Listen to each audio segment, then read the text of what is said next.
ज्या हाताने मी पेनाने क्रांती करू शकते त्याच हाताने मी तलवारीने सुद्धा क्रांती करायची धमक ठेवते. आप सभी दर्शकों का स्वागत है आवाज इंडिया में। और आज हमारे बीच एक ऐसी मेहमान मौजूद है जो दिखने में तो बहुत ही क्यूट सी, प्यारी सी और कम उम्र की लगेंगी, लेकिन अंदर उनके इतना बड़ा कहते हैं ना बॉम्ब है कि वो जब भी बोलती है बेबाक तरीके से हर एक जनरेशन को, हर एक एज की महिला को इंस्पायर करती हैं। मैं स्वागत करना चाहूंगी दिव्या शिंदे का। दिव्या, बहुत बहुत स्वागत है। Thank you so much. Thank you ma'am. तो सबसे पहले मतलब आप इतनी कम उम्र की क्यूट सी बबली सी लड़की और बिग बॉस मराठी, मतलब बिग बॉस में कहते हैं अगर कोई बिग बॉस में जा रहा है, गया है, तो बहुत ही वैसी पर्सनालिटी चाहिए कि एकदम फाड़ के रखने वाली।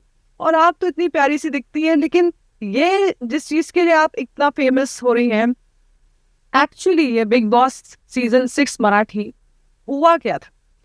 ये हुआ यूँ था कि मैंने बस मैं बाहर अपना बोलती हूँ, शिव शाहू फूले अम्बेडकर विचारधारा अपनी प्रस्तुत करती हूँ लोगों के सामने।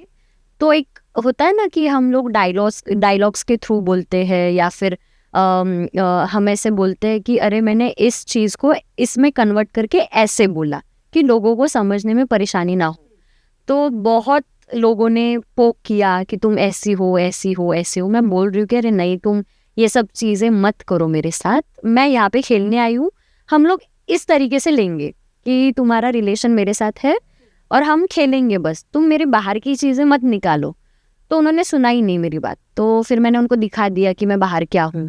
तो मैंने उनको बोला भी था कि अगर जिस दिन मैं बाहर की बातें करूँगी तुम लोग को नींद नहीं आएगी। और फिर वही हुआ, मैंने 2 लफ्ज़ बोल दिए जो कि तलवार के साथ, हम बोलते हैं ना कि तलवार की लैंग्वेज में बोले, तो उनको वो सहन ही नहीं हो पाए। तो उन्होंने बोला अरे ये तो हमको धमकी दे रही है। फिर मैंने बोला कि नहीं, तुम पूरा सुनो मैं क्या कहना चाह रही हूँ। तो उन्होंने सुना ही नहीं। और उसके बाद उन्होंने कन्फेशन रूम में वगैरह मुझे लेके गए। उन्होंने बोला कि तुमने ये सब चीज़ें बोली है। तो मैंने बोला देखो, मैं बाहर स्पीच देती हूँ और मेरी स्पीच देने का लहजा ही यही है। मैंने बार बार समझाने की कोशिश की, आप लोग नहीं माने। तो मैंने बस एक बोल दिया कि मैं बाहर ऐसी हूँ, और वो भी उन्होंने पूरा नहीं सुना। उन्होंने आधा ही लेके चले गए वो। और फिर उन्होंने बवाल कर दिया। उसके बाद मैंने उनको बोला कि आप एक काम करो, मुझे रहना ही नहीं है, मुझे ये शो क्विट करना है और आप मुझे घर जाने दो। फिर पूरा दिन चला गया, वो पूरी रात चली गई। दूसरे दिन शाम को उन्होंने मुझे बोला कि आप एक तो माफ़ी मांगो या फिर आप घर से बाहर चले जाओ। तो मैंने माफ़ी नहीं मांगी क्योंकि तुम लोगों ने मेरा पूरा नहीं सुना था। मैं कहीं पे गलत थी ही नहीं, मैं बता रही थी कि मैं बाहर क्या हूँ, जो कि तुम लोगों को ही सुनना था। तो बस यही चीज़ हुई। तो दिव्या जी, आपको ऐसा लगता है कि क्योंकि आपकी एज कम है तो थोड़ा ग्रांटेड लिया गया है? क्योंकि जितने हमने एपिसोड्स देखे हैं उसमें तो और भी लोग ऐसी बातें करते हैं जहाँ धमकियाँ तो लिटरली दे देते हैं कि तू बाहर मिल, तुझे देखता हूँ, तुझे बताता हूँ। लेकिन आपने तो ऐसा कुछ भी किसी पर्टिकुलर को टारगेट, एग्जैक्टली पर्सनल आप नहीं गए कि किसी एक को लेके आपने टारगेट किया हो। तो आप ही को के सेंटेंस को लेके, इस डायलॉग को लेके ना इतना बवाल क्यों? मतलब और भी लोगों ने कहा है पास्ट में, और हमने देखा है, हिंदी हो मराठी हो, बहुत लोगों ने कहा है। और कभी ऐसा कुछ नहीं कि इतना बड़ा स्टेप लिया जाए कि आप बाहर चले जाओ या शायद बिग बॉस को मुझ पे ज़्यादा ही भरोसा था कि ये बोल गई तो कर ही देगी। तो हम बोलते ना कि हाँ, ये डर हमें अच्छा लगा, तुम्हारी नज़रों में ये हमारे लिए डर अच्छा लगा। तो वही है ना कि तुम कन्वीनियंट के हिसाब से अपना स्टैंड लेते हो, कन्वीनियंट के हिसाब से स्टैंड बदल देते हो। बहुत लोगों ने धमकियाँ दी है, पर उन्होंने बोला भी है कि हमने मीन नहीं की वो चीज़ें। और मैंने भी बोला कि मैं मीन नहीं करती, और मैंने किसी को पर्टिकुलरली ऐसे नहीं बोला अरे मैं तुम्हारे ऊपर तलवार चलाऊंगी। वो था कि मैं बाहर कैसी हूँ, जो लोगों ने बवाल कर दिया, और उसमें मेरा कुछ है नहीं। तो वो एग्जैक्ट फ्रेम ऑफ डायलॉग क्या था? मतलब वो तो मराठी में था कि मैं ऐसे बोल रही थी कि मैं बाहर सरकार हूँ और हाथ में तलवार लेके घूमती हूँ। मैं यहाँ पे वो तलवार लेके आई नहीं हूँ, इसका मतलब ये नहीं कि मैं सारी चीज़ें भूल जाऊंगी और तलवार चलाऊंगी, नहीं। उस तलवार का मतलब था कि हम बोलते ना कि एक लफ्ज़ वाली तलवार होती है जिसको हम धार लेके चलते हैं, कि मेरे लफ्ज़ों की तलवार तुम्हारे गले पे अटक रही है, लटक रही है, वो उसका मतलब था लफ्जों वाली। कॉन्टेक्स्ट कुछ और हाँ और लिरिक कुछ और तरीके से। एग्जैक्टली। ओके, तो आपने जैसे लॉ की पढ़ाई की है, being a law student, big boss और लॉ टोटली ऑपोजिट। मैं बता रही हूँ, मैंने आंदोलन किया था लॉ स्टूडेंट के लिए, मेरा नंबर नहीं लगा था, तो मैं पिछले साल एडमिशन लेने गई और वो घोटाला हो गया पूरा, और फिर मैंने आंदोलन किया और उसके बाद से रिजल्ट भी आ गया। So I am pursuing right now कि अभी चल ही रहा है वो सब चीज़ें, तो मैंने किया नहीं है वो। बाकी मेरे कोर्सेज चल रहे हैं यूनिवर्सिटी अंडर, जो कि इंटरनेशनल कोर्सेज हैं, अम्बेडकराइट थॉट्स एंड बुद्धिज़्म के हैं, और सोशल इंग्लिश बुद्धिज़्म है, तो अभी वही चल रहे हैं। ओके, तो मतलब अगर मैं ये पूछना चाहूँ कि बीइंग अ वुमेन, और बिग बॉस में जाना और फिर स्टडीज भी कंप्लीट करना, जितनी भी और आपकी एज की लड़कियां हैं या आने वाले जो आज कह सकते हो आप जो जेन ज़ी जनरेशन है, मतलब वो आपको देख के मतलब क्या उन्हें सीखना चाहिए? क्योंकि कुछ लोगों का कहना है कि लड़कियां अगर बेबाकी से हर तरीके से कहीं पे भी बोलती है तो उसके कॉन्सिक्वेंसेस होते हैं, जैसे कि हम आए दिन देखते रहते हैं, हमें कभी किसी के फेस पे एसिड, कभी किसी के साथ पिस्टल से सीधा खत्म क्लासरूम में, तो ये इतना कॉमन हो गया कि कौन कितनी भड़ास निकाले, तो आपको ज़्यादा चुप रहना चाहिए हर वक्त, अपनी वो कहते ना झांसी की रानी की तलवार नहीं निकालनी चाहिए। तो आप क्या मैसेज देंगे कि बोलना चाहिए, आंदोलन करो, मतलब क्या एक मैसेज है? संविधान ने मुझे फ्रीडम ऑफ स्पीच दिया है ना, मुझे दिया गया ऑलरेडी, तो मैं क्यों ना बोलूं? और कोई लड़का आएगा और मैं just because I am talking और वो मेरे पे गोली चला देगा, फिर मैंने क्या, मैं चूड़ियाँ भी पहन रही हूँ ना, तो उसमें भी ताकत ही है। हम महाराष्ट्र के लोग हैं, पूरे इंडिया में जो भी है लड़कियाँ, वो पूरी ऐसी ही है कि अगर तुम बस बोल के देखो, फोन मतलब निकल ही जाएगा किसी सामने वाले का, ऐसे है। पर हाँ एग्जैक्टली, मतलब तुम कहीं पे भी किसी भी प्रोफेशन में कोई भी लड़की देखो, किसी भी लड़के से कम नहीं है। और ये हक दिया कि इसने किसको, कि तुम लड़कियों को ही बस डोमिनेट करोगे या फिर लड़की मारी जाएगी? क्यों? ये संविधान में ऐसे है कि जितना अधिकार लड़कों को है उतना ही लड़कियों को है। अपन कर रहे हैं ना सब कुछ, आप जॉब भी कर रहे हो, घर भी संभाल रहे हो, नाम भी कमा रहे हो, शोहरत भी कमा रहे हो, पैसा भी कमा रहे हो, फिर अगर तुमको बोलने का हक ही नहीं दिया तो तुम्हारे होने या ना होने से क्या ही फर्क पड़ता है? तो किस लिए जिएंगे हम लोग अगर बोलने का अधिकार ही नहीं है? तो बट यू थिंक कि जितनी लड़कियों के पीछे एक बैकअप होता है, एक सपोर्ट होता है, वो लड़कियां ज्यादा इस तरीके के बिहेवियर को शो कर सकती है, उनको पता है कि आई हैव अ बैकअप, चाहे वो फैमिली सपोर्ट हो, चाहे कुछ भी हो। लेकिन जो लड़कियां सपोर्ट नहीं है उनका और वो एक मिडिल क्लास से है, वो कहीं ना कहीं ये फील करती है कि हम बोल नहीं सकते क्योंकि हमें पता है हमारा आना जाना उस घर से गली तक, कॉलेज तक कितना मुश्किल हो सकता है। ऐसे कुछ भी नहीं है। सी, तुम फर्म होनी चाहिए, तुमको समझ में आना चाहिए कि अभी यहाँ पे मैं अकेली हूँ, ये मेरी लड़ाई है, ये मैं लड़ूंगी, मेरे को कोई बचाने नहीं आएगा, और मैं किसी पे डिपेंड भी नहीं हूँ। मैं हर वक्त अपने फैमिली बैकग्राउंड पे डिपेंड नहीं रह सकती, क्योंकि मेरे को बाहर भी निकलना है अकेले। तो मेरे खुद में अंदर होना चाहिए कि मैं तो लड़ूंगी और सामने वाले को चारों खाने चित कर दूंगी। और ऐसी लड़कियां हैं, किसी की सपोर्ट की ज़रूरत है नहीं।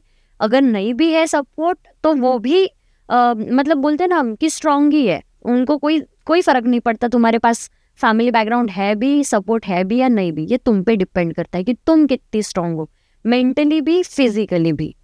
इस तरीके से जो औरतें या लड़कियां हैं जो उस हिसाब से उतना नहीं चल सकती है, उस हिसाब से नहीं बोल सकती है, लेकिन कहीं ना कहीं उन्हें लगता है कि मतलब एक कोई रीजन होता है कि आपके अंदर ये जो एक होता है ना कि कोई बोल के देखे, बिकॉज समवेयर आज की अब तो धीरे धीरे अपग्रेड हो रहा है, मैच्योरिटी आ रही है और इंस्पिरेशंस भी मिल रही हैं लड़कियों को, औरतों को।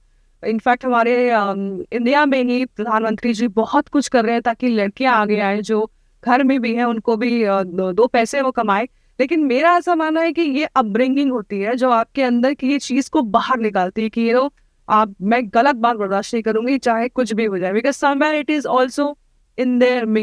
लेकिन मेरे पीछे उसका है कि फादर का वो सपोर्ट, आर्मी बैकग्राउंड आपकी लाइफ में, बिकॉज अगर आज आपका ये एटीट्यूड है टुवर्ड्स लाइफ पीपल, वो ऐसे ही नहीं आता।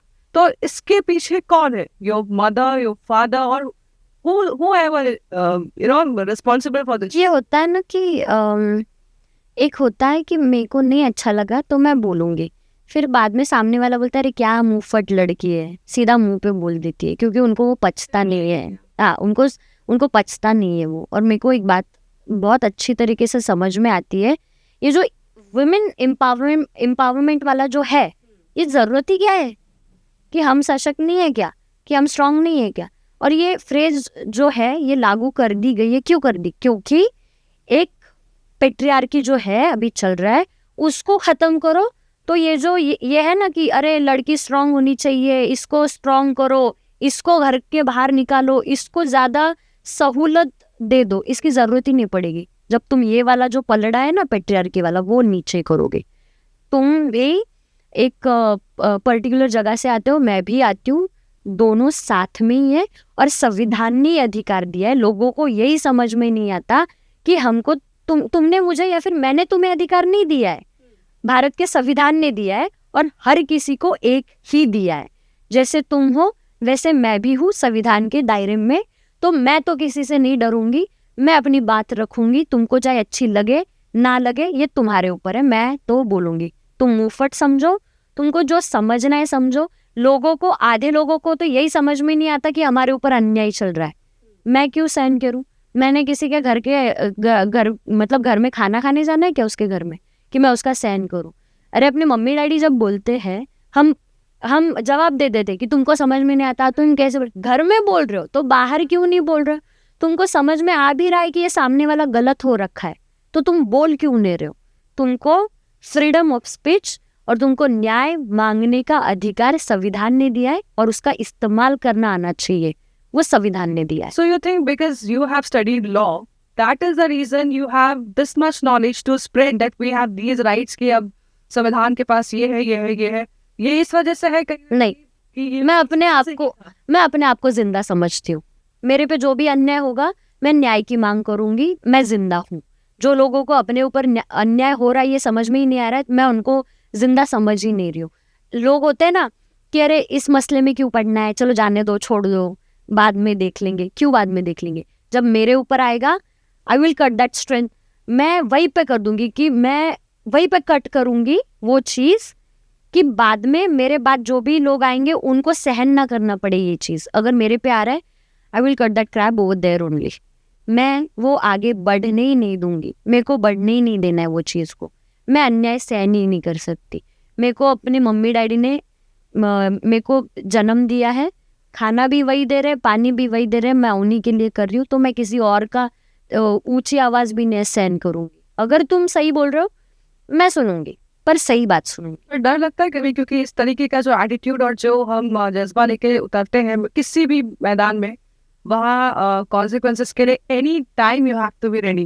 But sometimes we can see that thing is coming, you know, हम इतना खड़े तो है और बोल तो रहे, being a girl, you know, लगता है कभी कभी डर की अरे मर ही जाएंगे, क्या ही फर्क है, मरने से ज्यादा क्या ही होगा, मर ही जाएंगे। पर याद रखना, इंसान मरता है, सोच नहीं मरी। क्या तो मरी जाऊंगी, सोच तो चलेगी। एक आदमी ने मेरी सोच को अगर समझा, एक ही करोड़ों में से एक ही, कि तुमको न्याय के लिए लड़ना है। देखो तुम आई हो, क्या चाहिए तुमको जिंदगी में? एक अच्छी सी जिंदगी चाहिए, आराम सी जिंदगी चाहिए, सुकून चाहिए। तुम अपना काम करोगी, अपने लिए जियोगी। तुमको भीख क्यों मांगनी पड़ रही है कि अरे मेरे साथ ये हुआ है, मेरे साथ वो हुआ है, मेरे को ये करना है, अभी मेरे को जाना पड़ेगा? क्यों? सब लोग अच्छे क्यों नहीं रह सकते? अगर नहीं रह सकते ना तो मैं अच्छा करूँगी। और तुमको मार ही देना है तो सीने में गोली मार के ही मार देना, ऐसे पीठ पीछे नहीं मारना। क्योंकि हम तो शिव साहू फूले पढ़ के आए हैं, समझ के आए हैं, मौत से तो नहीं डरेंगे। डराना चाहो भी तो देख लो एक बार, किसी से नहीं डरेंगे। तो क्या ही होगा, ज़्यादा से ज़्यादा मर ही जाएंगे। तो ये कहीं ना कहीं फूले जी का इम्पैक्ट है जो इस कदर यू नो बस गया है, रम गया है और ये आखिरी सांस पे ही जाने वाला है। मैं तो कह रही हूँ ये सभी का है। छत्रपति शिवाजी महाराज है, बाबा साहब अम्बेडकर है। आप देखो, मैं एक ऐड फॉलो द मोस्ट, मैं सभी को नहीं, सभी का एक ही है। अगर आप डीपली उनको एनालाइज करोगे, स्टडी करोगे, सभी का एक ही है, बस अलग अलग तरीके से बताया गया है। हम अगर बोलेंगे कि मेरे ऊपर अन्याय हो रहा है। पहले स्टार्टिंग से भी यही बोला गया है कि तुम्हारे ऊपर अन्याय हो रहा है और तुम लड़ो उसके लिए, क्योंकि एक शानदार जिंदगी चाहिए, अच्छी जिंदगी चाहिए। तुम मरते दम तक नहीं लड़ सकते। एक ही लड़ाई ऐसी लड़ो कि बाद में लड़ने की जरूरत ही ना हो। एक ही लड़ाई लड़नी है। फिर अगर तुम वही नहीं लड़ोगे ना, फिर जिंदगी भर लड़ना पड़ेगा। अपने हक के लिए लड़ो, अपने लिए लड़ो, एक सुकून भरी जिंदगी चाहिए उसके लिए लड़ो, अपने बच्चे अच्छे इसमें चले जाए, अच्छी जिंदगी हो उसके लिए लड़ो, बस लड़ो। क्या ही करोगे ऐसी फिर अगर ऐसे है ना कि अन्याय से भरी जिंदगी जी रहे हो तो ना जियो तो ही अच्छा है। क्या ही करोगे जिंदा रह के। अच्छा, संविधान में ऐसा कोई अभी तक आपने कुछ कोई लॉ पढ़ा जो आपको लग रहा हो कि ये एक लॉ, ये एक चीज सभी औरतों और लड़कियों को पता होनी चाहिए जो अमूमन लोगों को नहीं पता है? सभी को ऑलमोस्ट सब पता है, पर दो है जो कि हम कहते हैं कि फ्रीडम ऑफ स्पीच, और दूसरी है हिंदू कोड बिल, जिसमें महिलाओं के लिए बहुत सारा, हम बोलते हैं ना कि बहुत सारी चीज़ें बाबा साहब ने लिखी हुई है, आरक्षण दिया हुआ है महिलाओं को। कि अगर अरे लड़की कोई बस में भी चढ़ती है, वहाँ पे लिखा होता है कि रिजर्व फॉर विमेन, और हम जल्दी जल्दी में बस में चले जाते हैं और बोलते हैं कि हमारी सीटें आप उठो। हम बहुत इजीली बोलते हैं ना कि आप उठ जाओ, मेरी है सीट, पर हम क्यों बोल पा रहे हैं? क्योंकि दिया गया है। तो उसकी इज्जत करना सीखो, और मुंह उठा के ऐसे मत बोलो कि बाबा साहब ने क्या ही किया है। पहले पढ़ लो। बहुत सारे लोग हैं जिन्होंने बहुत चीज़ें करके रखी है हमारे लिए। पहले पढ़ो, उनको समझो।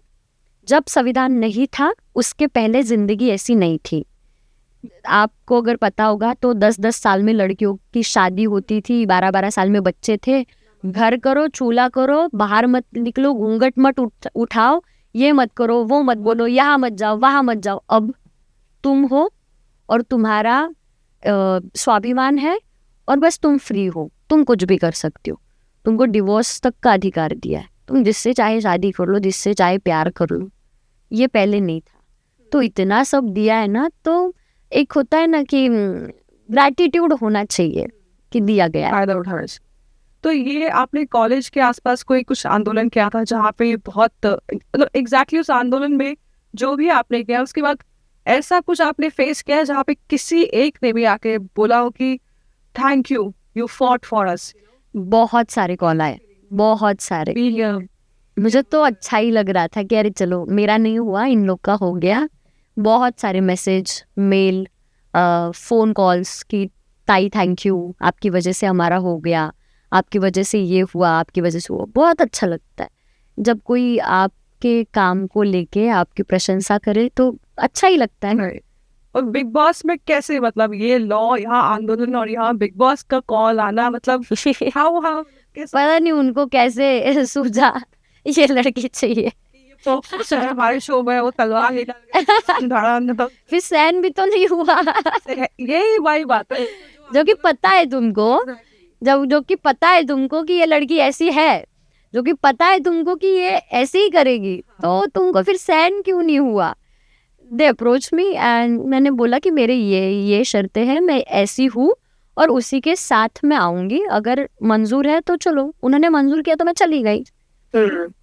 तो एक आखिरी मैसेज अगर मैं आपको बोलूँ कि जो हमारा अंतर्राष्ट्रीय महिला दिवस आने वाला है, और उस पे हर लड़की आपको किस तरीके से देखे, और क्या उनके अंदर भी वही जज्बा हो कि यार इनका दिव्या शिंदे का पॉडकास्ट सुन के मैं इतनी इंस्पायर हो गई हूँ, वो ऐसी 2 लाइनें जाते जाते दिव्या स्टाइल में बोल दीजिए। अरे मैंने कुछ सोचा ही नहीं था, आपने अचानक से पूछ लिया। लेकिन सारी औरतों को कि हम सब एक हैं, और कोई भी अपनी मम्मी के पेट से नहीं सीख के आता, सब लोग बाहर आके ही सीखते हैं। तो खुद को कम मत समझो, स्वाभिमान से जियो, तलवार से तेज अपनी धार ही रख लो, और जब चाहे जो भी करना है कर लो। एक ही बार है, ऐसे जियो, स्वाभिमान से जियो कि लोगों ने देखना चाहिए कि अरे ये बहुत अच्छे से जी। आंखों में वो ये भी होनी चाहिए तेज तर्राक, बोले तो सामने वाले को चारों खाने चित्ती कर देगी, तलवार की जरूरत ही नहीं है, ज़बान ही काफ़ी है। ऐसे ही जीना है बस। क्या बात, आपका बहुत बहुत शुक्रिया दिव्या जी आवाज़ दिया मैंने के लिए। Thank you. तो ये थी दिव्या शिंदे जी जो बिग बॉस 6 में आई और अपनी बेबाक अंदाज से अपनी अन्याय के खिलाफ लड़ने के लिए, और पूरा न्याय साथ हो, और ऐसा एटीट्यूड इनका, ऐसा बिहेवियर कि इसी बात पे बार बार जोर दिया है कि तलवार से तेज आपकी जुबान होनी चाहिए, लेकिन वो सच के लिए खड़ी होनी चाहिए और आप सही होने चाहिए। और फ्रीडम ऑफ स्पीच, वो आपको जो संविधान में लॉ ऑलरेडी है, वो सभी महिलाओं के लिए संदेश दिया है उन्होंने। डरना नहीं है, अगर आप सच्चे हो तो कहीं पे भी किसी भी वक्त आप अपनी जबान रूपी तलवार निकालिए। तो हम मिलेंगे अगले एपिसोड में किसी खास मेहमान के साथ। तब तक आप देखते रहिए आवाज इंडिया।